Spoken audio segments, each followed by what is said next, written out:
Guys, welcome again. Today I'm going to show you a game I've played online. It was a blitz game. It was a 5+3, and I played it on Lichess. It was a 5+3 minute game, and I was black in this game. I was playing against a player named Kaiser22, and the reason okay, I've picked this game out of three. We played three games, three really interesting games, and I picked this one out because it really shows that some positions that are objectively drawn should be really pushed to the end, and you might never know what will happen. So let's see what happened in the game. So he played c4, and I replied with played knight f6. There was bishop f4 going into the London, and I played c5, a famous sideline. I'll try and put a link to Agadmata's lesson on how to play this line against the London. It's really good. So in this game it didn't go according to the line that Agadmata shows, because he took on c5. But normally, if white maybe continues with the normal development that white players do in the London, you're going to play queen to b6, and after something like maybe e3, you're going to play a6, and this is the sort of structure that you're trying to aim for as black. You must play a6 before going for any ideas of capturing on b2, because it might be harmful in some positions. Okay, in this position it's not really anything to worry about, but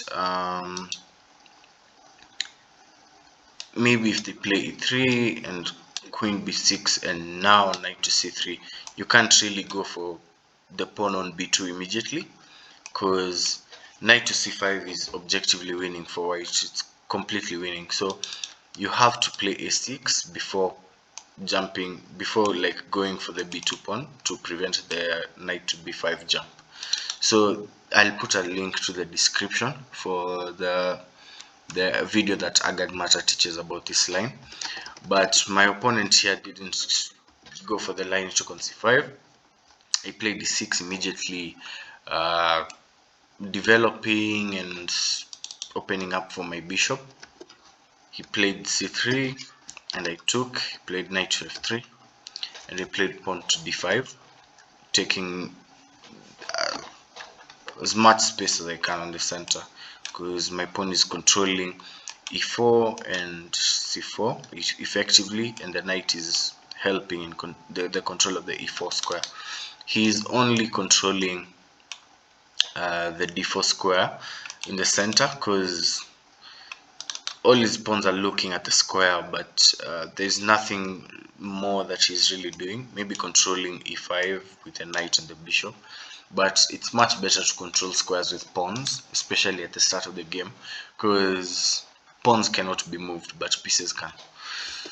So I castled. He continued with his development. I played knight to c6, bishop to 2, rook e8 and castles, and I immediately pushed in the center, grabbing as much space as possible, because now, to emphasize my point earlier that pieces can be moved but pawns cannot, so the control of the e5 square has just vanished from his hands, and I brought my bishop back, preparing to push d4 and maybe bring my knight inside and try and target the d3 square. If I get control of this d3 square, I think I'll have control of the game. So he played queen to b3, which I didn't understand at all, and I pushed d4. I took back, and he played his knight to d4. I played my knight to e5, continuing with my plan. He played h3, just, I think, playing waiting moves, waiting to see what will happen. And I played e6, played rook d1. Now I played rook e7 to just help me control the 7th rank, and also control b7 square effectively, because I want to move my bishop, and anytime I move my bishop, my pawn will be hanging on b7. So I decided to play rook e7 to prepare the development of my bishop. He played c4, and I immediately developed my bishop to e6. So he continued with a3. I played rook to c8. He took, I took back, took, and then I took back. And if you look at the position, I think black is standing clearly better, because this pawn controls very crucial squares on d3 and f3, and this pawn controls very crucial squares on e3 and d3. Don't know what's wrong with the arrows, they're not showing up anymore. Okay, so it's controlling f3, it's controlling d3. The ideas of jumping in the knight or sacrificing the knight on f3, and my rook controls the only open file on the board. My rook on e7 is only one move away from coming to double up on the c file, and I'll have a lot of control in the center of the board. So I thought I was completely winning at this point, because, okay, not completely winning, but I thought I was better. So I played rook e1, and I played h6, just trying to create space for my king. And he played bishop f1, preparing a nasty tactic. I played my rook to c7, and he went for it. He played knight captures on e4. So after knight it's clear that I cannot capture back with the pawn, because the queen is pinning the pawn to my king. I have to capture back with my knight. And the thing that I think he calculated and really miscalculated was he thought he could capture back with the rook and threaten something, maybe create discovery threats on my queen, because as you can see in the position I took, and after I took back with the rook, he was trying to threaten some discoveries after I moved the queen, because my queen is being attacked at the moment. After I move it, maybe I moved it to queen e6. Yes, it's pinned, and yes, there are threats of discoveries, but again his queen on b3 isn't defended, and I think that is what he missed. So he played rook to d8 check. I just played my king to f7, defending my queen.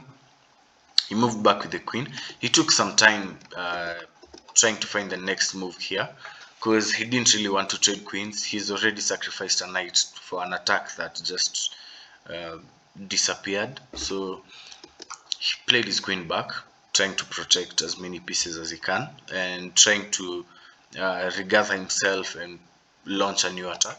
I played my queen to f6, targeting the f2 pawn. Played rook takes on c8. I played queen takes on f2 check. Moved his king to h1, and I took back my rook.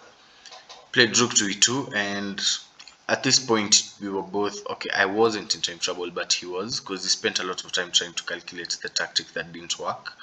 So here I played knight check, picked up the rook, and continued the game. So after I played this check, objectively I'm supposed to be winning. After, I think queen takes e3 was a little bit of an inaccuracy. I could have played something else, maybe like queen to f6, and tried to consolidate my position and come back with a stronger attack, because then, as you can see, after playing my queen takes on e3, and he played check on d5, and the position started being a little bit uncomfortable for me, because my king is exposed and I don't really have a lot of squares to play on.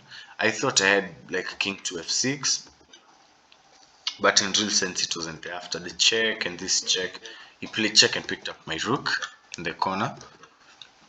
I played check and check again and picked up the pawn on b2, and the position is still unclear. Who knows? I mean, black has something that he can say is fighting for, but white always has some drawing ideas with the checks, but I didn't really I thought it was a draw. I thought it was really drawish, but then there were queens on the board, and every time there there are queens on the board and your opponent has less time, you have to try and push for something, because it's really hard to play queen and pawn endgames. And I had the good combination of the queen and the knight here, the queen and the bishop, which don't really match. They're not really as powerful as the queen and the knight combination. So I thought I will just push for something here. So he played queen check and I pushed g6. I took back, played check, king to h8, and he took. And this position looks so drawish. I mean, there's nothing really for either side to say that they have, but I really wanted to push for something and I found a way. So queen a1, king h2. I played once more, just trying to get more time on the clock. And after this check, I defended my pawn on h6. He moved back with the queen. I played check, check, and queen back to c7. So what I was doing was I was trying to make him really think, because if you place the king on a wrong square, I could give you a check that will force a queen trade and I'd be clearly a pawn up. Am I? No, I wasn't. Oh, okay. So the entire time I thought I was a pawn up, but I wasn't. But you could argue that these pawns are further away from his king than his pawns with my king.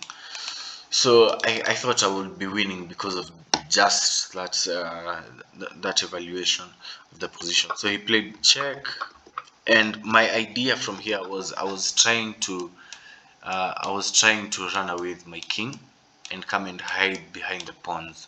So this was my initial idea. I was trying to hide behind the pawns, and he was trying to stop me from doing that. So I played check, check, check, check, check, queen g8 check, another check, and this was the check that I think lost him the game, because if you look at the position, my king is ever even closer to this pawn, and it will be an interesting race if he went for the idea. So let's see what happened. He played check and I cross-checked him. The queen trade happened, so he pushed again h4, and I think king to g2 was the big mistake in this position. What he'd rather played was g5 and force the trade of the pawns, and after I play something like king to f5, he could play even g6, and after takes he will start coming in with the king, and after something like, okay, maybe playing g6 is not really right, maybe immediately going with king f2, so that after the takes you play king to e3. And if you notice what's happening, white is shouldering the black king away from these pawns, away from the defense of these pawns. So maybe something like king to e6, king c5, king b7, something like this. Just go here after takes, you push. If he goes after the pawn, you just follow him, and after he takes, you play something like this. And this is a very elementary draw. So that was the idea that he was supposed to go for. He instead played his king up, and after this I was completely winning. He resigned at this point. So the reason I showed this game is because it's really important to know how to play the game and how to play the man more than just playing chess in itself. So in this game I decided to push on because I clearly had a queen and knight combination as opposed to his queen and bishop. The problem with queen and bishop is they really get in the way of each other, because the knight goes where the queen doesn't. So the queen and knight have a very good combination where each sort of complements the other. but queen and bishop are always in the way of each other. Like if it's a light square bishop and the queen wants to go to light squares, the bishop is somewhat in the way of the queen. So that is the reason why I thought I should push on. Plus, the position wasn't really clear, and he didn't have that much time on the clock. So with all that, I just decided and continued to push. So this is uh, one of the ways that I'd recommend to like beginners to start thinking about chess. Don't just think about the moves that you're playing on the board, but also try and decipher if the position is complex enough to be pushed, or if it's really just a dead draw. And in that way you learn how to manage your games better. So that was the game.